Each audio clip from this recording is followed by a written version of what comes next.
थे। चंद दिनों में ही दोनों ने मिलकर पटना के रईस इलाके यानी कि रामकृष्ण नगर में एक नहीं दो नहीं बल्कि 5 मंजिला इमारत खड़ा कर दी। सोच सकते हैं वहां पर करोड़ों की जमीन होती है, उनके पास कितना पैसा होगा कि उन्होंने 5 मंजिला इमारत खड़ा कर दी। और जैसे ही पूछा जाता तो उनका जवाब सिर्फ यही रहता कि शेयर मार्केट में काम करते हैं। अचानक से साइबर क्राइम डिपार्टमेंट यानी कि भोजपुर के साइबर क्राइम डिपार्टमेंट ने जब छापेमारी की तब उसके पूरे सच से पर्दा उठा। एक को उठाया उसकी बहन के घर से और एक को उठाया उसके अपने ही घर से यानी कि नवादा से। नवादा जिले के हिशुआ में उन दोनों का घर है और वहां से उन दोनों लोग को उठाया। उसके बाद जैसे ही उससे पूछताछ की गई तब पता चला कि यह तो कोई शेयर का खेल नहीं है बल्कि यह तो महा फ्रॉड है। जी हाँ, क्या ये फ्रॉड था? हाँ, 60 लाख का इन्होंने फ्रॉड किया हुआ है। हर किसी के अलग अलग अकाउंट से उन्होंने कभी 3 लाख कभी 4 लाख कभी कितने लाख का फ्रॉड किया है। और आपको पता है यह कैसे फ्रॉड करते थे? या दूसरे जगह जैसे कि दिल्ली में नोएडा में सिम पोर्ट करवा देते थे। सिम पोर्ट करवाने के बाद ये तो बताओ पोर्ट क्या होता है, यानी कि सिम पोर्ट क्या होता है?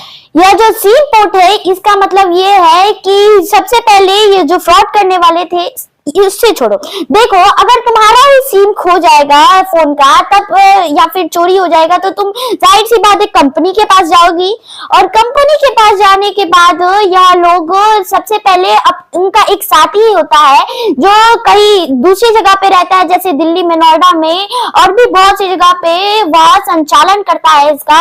वहां से यह लोग सिम पोर्ट करवा देते थे और उसके बाद जैसे ही यह दूसरे फोन में इसका जब डेटा उटा सब ट्रांसफर करते थे और अकाउंट भी ट्रांसफर करते थे तब उसमें से इन लोगों ने मिलकर कम से कम 3 लाख किसी बहुत से लोगों से अकाउंट में से 3 लाख ऐसे करके पैसे निकाल लिए थे और उसके बाद इन्होंने 60 लाख जमा किया था। और अगर आपके ऐसा है क्या?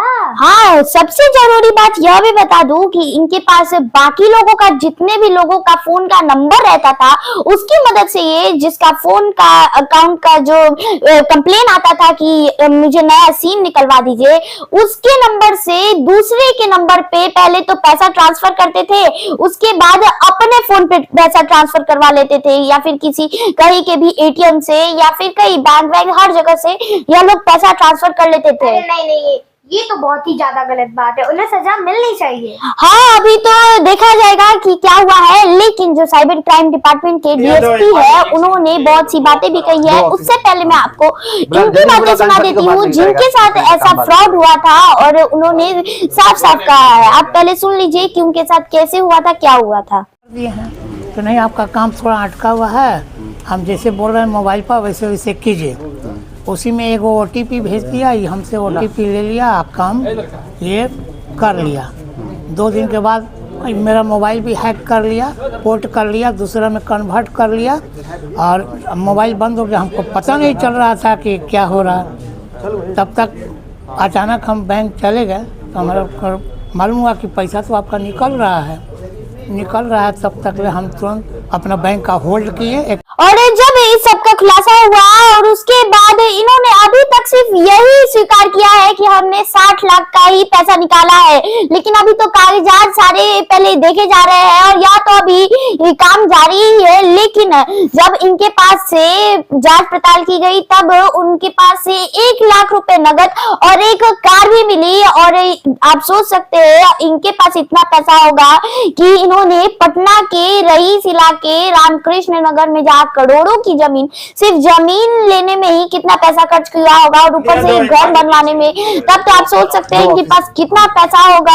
और अभी इसी चीज का खुलासा हमारे साइबर क्राइम डिपार्टमेंट के डीएसपी करेंगे, आप उनकी बातों को सुन लीजिए। हमारे यहाँ एक 54-25 केस दर्ज हुआ था, इसमें वादी सुबोध कुमार थे। इनका पैसा फ्रॉड हो गया था, 3 लाख। 2 व्यक्तियों को गिरफ्तार किया। पहला व्यक्ति विकास कुमार, ये दोनों आपस में भाई हैं अपने। पहला है विकास कुमार, नवादा जिला, और विशाल कुमार है दूसरा, उसका दोनों भाई ही है। विशाल कुमार को नादरीगंज नवादा से उसके बहन के घर से उठाया गया वो ऑन द रन था, भाग रहा था। और 3 जगह इस कांड में हम लोगों ने रेड किया था, हिसुआ में, नादरीगंज में और पटना में। पटना में ये लोग जो है घर लेकर रहता था रामकृष्ण नगर में। इन लोगों का काम था कि ये यूपीआई फ्रॉड एक चल रहा है, उसके माध्यम से फ्रॉड करते थे। उसमें ये क्या करते थे कि जो भी इनको नंबर्स मिलता था बिहार झारखंड के किसी इनोसेंट आदमी का, उनका नंबर्स को ये लोग दिल्ली नोएडा से ये लोग पोर्ट करवा लेते थे और पोर्ट करवाकर अपने मोबाइल में यूपीआई ट्रांसफ़र कर लेते थे अकाउंट से, क्योंकि नंबर पोर्ट कराते थे लेकिन अकाउंट तो पुराने वाले आदमी का लिंक रहता है, तो उसका।